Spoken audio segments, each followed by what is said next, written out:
สบายดีกลับมาอีกบาทหนึ่งนี่แม่นลูกไก่ใกล้สิแล้วละก็ใส่หลังคาใส่ตะนางเนาะใส่ตะนางใส่หลังคาตะนางในใส่มาเกือบสุดแล้ว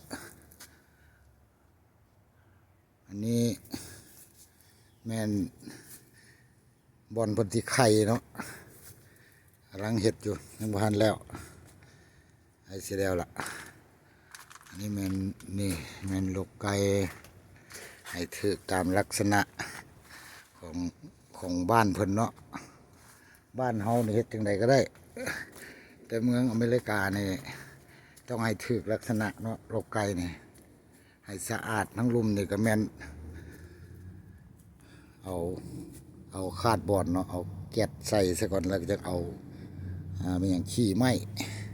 มาใส่เพื่อให้มันทำความสะอาดได้ง่ายนี่โรคไก่เป็นธรรมดาเลยทุกเดือนต้องมีเมี่ยนขี้ไก่นี่มันกำลังเสียด